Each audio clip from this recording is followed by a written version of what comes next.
Hi friends, आज आपण जाणून घेणार आहोत डॅन्ड्रफ ट्रीटमेंट कशी करायची। हॅलो, हाय।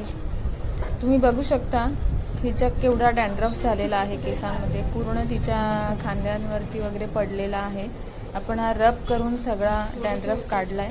त्याच्यानंतर आपण हाय फ्रिक्वेन्सी फिरवून घेतलेली आहे ड्राय हेअरवरती, पूर्ण पार्ट टू पार्ट करून पूर्ण हाय फ्रिक्वेन्सी फिरवून घ्यायची आहे। अशा पद्धतीने मी इकडे पूर्ण हेअर्सवरती फिरवली आहे।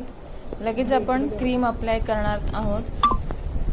पूर्ण सेक्शनिंग करून पूर्ण एक एक सिंगल सेक्शनला आपण क्रीम इथे अप्लाय करतोय। तुम्ही बघू शकता व्हिडिओमध्ये मी एक 1 बाय 1 असे पार्ट काढून पूर्ण सेक्शन करून मी क्रीम अप्लाय करून घेतलेला आहे। त्याच्याबरोबरच आपण थोडासा हलका असा हेड मसाज देतो इथे, पूर्ण रिलीफ होण्यासाठी, ती क्रीम पूर्ण ॲब्झॉर्बिंग करण्यासाठी एक 5 ते 10 मिनिटाचा हेड मसाज देऊन 20 मिनिट्स आपण ती ठेवतो आणि त्याच्यानंतर वॉश घेतो।